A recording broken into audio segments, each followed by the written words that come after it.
लेकिन अमिताभ जी, ये क्या कांग्रेस पार्टी समझ पा रही है कि जो उनका कोर वोट बैंक कहा जाता था, धीरे धीरे हर क्षेत्रीय पार्टी उनसे लेती चली जा रही है।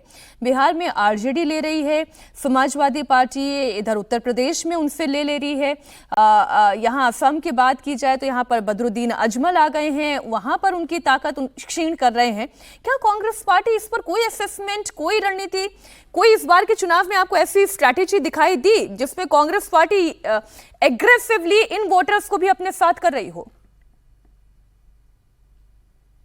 देखिए, कांग्रेस पार्टी असम जैसे राज्य में जहां पर 60-40 आबादी है, अगर हम 2011 सेंसस को भी लेकर के चलें, जो एक बहुत पशोपेश में फंसी हुई है।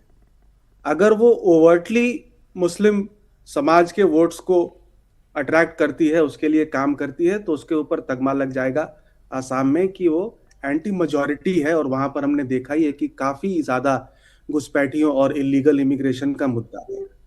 जो रीजनल पार्टीज की बात है वो इस तरह से है कि अगर आप देखेंगे तो युवाओं में आजकल मुस्लिम समाज में रिप्रेजेंटेशन एक बहुत बड़ा मुद्दा है। और युवा मुस्लिम ये सोचता है या ये पूछ रहा है कि कांग्रेस जैसी पार्टी में आज के डेट में नेशनल लेवल पे कौन सा मुस्लिम लीडर है। तो कांग्रेस पार्टी मुस्लिम समाज का वोट तो ले रही है, लेकिन मुस्लिम समाज के लीडर्स को आगे नहीं कर रही। इसीलिए ओवैसी की पॉलिटिक्स चल रही है, क्योंकि रिप्रेजेंटेशन मुस्लिम समाज का लोकसभा हो, किसी भी विधानसभा में हो, कंसिस्टेंटली फॉल हो रहा है। ये तो मुझे पुराना बयान याद आ रहा है असदुद्दीन ओवैसी का कि आपकी रैलियों में दरी बिछाने का काम केवल मुसलमान क्यों करेगा, वो रिप्रेजेंटेशन मांगते हैं। रशीद जी।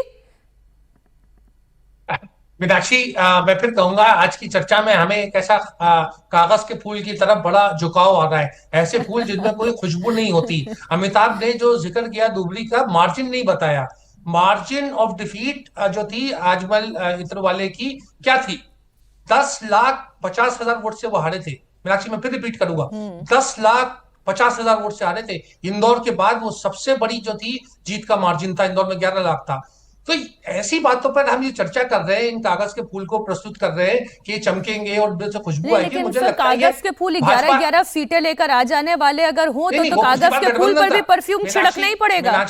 मीनाक्षी देखिए, मैं गंभीर बात, ऐसे बात, हल्की बात नहीं कहूंगा। 16 सीटें इसलिए आई थी क्योंकि कांग्रेस के साथ उनका गठबंधन था। अब की कांग्रेस का गठबंधन नहीं था। अब की 4 मई को हम सब होंगे, चर्चा होगी, पता चल जाएगा कि बदरुद्दीन अजमल की कितनी सीटें आ रही है। और जो अमिताभ कह रहे हैं, देखिए अमिताभ तो सर्वे भी करते हैं, हम तो पत्रकार हैं, इंडिपेंडेंट बात करते हैं। उनकी बात में देखिए वजन तो जमीनी रियलिटी भी दिखाते हैं। मैं तो कहूंगा अमिताभ की आप जो है रजत सेठी को भी थोड़ा बहुत अपना जो डेटा है शेयर कर ले, ताकि रजत साहब भी हमारे साथ 4 तारीख को मौजूद हो। पता चला वो इंडिया टीवी में आए ना। अच्छा, आप ये कह रहे हैं कि इतनी ताकत है नहीं। Rajat ji, you want to comment on this? नहीं, किसकी ताकत की बात हो रही मैं तो समझ नहीं पा रहा। वो कांग्रेस की ताकत की बात कर रहे हैं कि एआईयूडीएफ की? देखिए राशिद जी, बात सिंपल सी ये है। मैं असम में करीब 10 साल से मैं वहाँ की राजनीति को लिख रहा हूँ, पढ़ रहा हूँ। मैंने किताब लिखी है जो कि काफ़ी अक्रॉस द आयल लोगों ने उसके ऊपर लिखा है, पढ़ा है। मैं सिंपल चीज बोलता हूं। देखिए एआईयूडीएफ का पूरा एग्जिस्टेंस इसीलिए था क्योंकि बहुत समय तक अपर असम पे कांग्रेस की राजनीतिक फोकस चला गया था। उनको तो लगता था कि मुसलमानों का जितना भी वोट बेस आ जाएगा, एआईयूडीएफ का वर्स्ट केस में भी अलायंस पार्टनर वो हमको मिलेंगे। लेकिन आप लोग ना इस एजम्पशन में कांग्रेस पार्टी हमेशा जी कि हमको तो कोई हरा ही नहीं सकता। जब तरुण गोगोई की 15 साल की जो सरकार थी, तरुण गोगोई ने कितना किस लेवल पे जाके, मतलब आप अगर ये बारपेटा, बोंगाई गांव, इन सब जगहों में घूमिए आप, वहां पे मुसलमानों का जो हश्र हो गया है। कांग्रेस का ही तो राज था, भाजपा की तो कभी सरकार ही नहीं थी वहां पे 16 से पहले। आप मुसलमानों को सच में आपने दरी उठाने बिछाने के लिए बना दिया और आप उसके ऊपर एकाधिकार भी चाहेंगे। और कांग्रेस पार्टी के साथ समस्या क्या, वो ऑल पार्टी फॉर एवरीवन बनने की कोशिश करती है। कोर पे कोई आइडियोलॉजी है नहीं। आप असम की राजनीति करते हैं, आप हमेशा 2 फेज में चुनाव करते थे, अपर फेज में, लोअर फेज में। अब अपर असम में और लोअर असम में अलग अलग चुनाव होता था। अपर असम में ये हिंदू की राजनीति करते थे और जैसे ही वो चुनाव खत्म होता तो मियां पॉलिटिक्स चालू कर देते थे लोअर असम में। तो पब्लिक कितनी बार देखेगी ये? मुसलमान भी ये चीज देखते थे और हिंदू भी देखते थे ये। तो इन्होंने ये अल्टीमेटली ये किया, ना आप उधर जीतेंगे ना इधर जीतेंगे। यही हश्र 30 सीटों से कम हो गई कांग्रेस पार्टी। करते आज तो ये बात तय हो गई। अमिताभ जी, राशिद जी और रजत जी तीनों 4 मई को मिलेंगे और इस पर हम चर्चा जरूर करेंगे कि किसकी एनालिसिस और किसकी पॉलिटिक्स में ज्यादा ताकत दिखाई दे रही है। लेकिन एक बार मैं केरल की बात जरूर करना चाहूंगी, क्योंकि केरल बड़ा इंटरेस्टिंग है। केरल विधानसभा चुनाव में अब तक 60% से ज्यादा मतदान हो चुका है और पिनराई विजयन की अगुवाई वाले एलडीएफ ने 2021 में 99 सीटों से यहां पर ऐतिहासिक वापसी की थी। अब साल 1977 के बाद से केरल में लगातार दूसरी बार जीतने वाली अगर किसी की सरकार थी तो वो पिनराई विजयन की ही थी। 2016 में भी एलडीएफ ने 91 सीटें जीती थी। केरल में लेफ्ट और असम में बीजेपी सत्ता की हैट्रिक लगाने के लिए उतरी है, तो कांग्रेस 10 साल की सियासी बनवास को खत्म करने के लिए पूरी ताकत लगा रही है। तो केरल में कौन बाजी मारने जा रहा है? 140 सीटों पर मतदान की प्रक्रिया की तस्वीरें आपके सामने हैं। यूडीएफ क्या वापसी करेगी, एलडीएफ की क्या हैट्रिक होगी? जल्दी से इस पर एक एक रिएक्शन में ले लेती हूं। शास्त्री जी, आपका क्या टेक है? विजयन के पीछे कौन सी ताकत खड़ी हुई है? क्या क्राइसिस में उनका सरकार को मैनेज करना वो उनकी ताकत है? क्या जो वहां का हिंदू वोटर है वो लेफ्ट की ताकत है?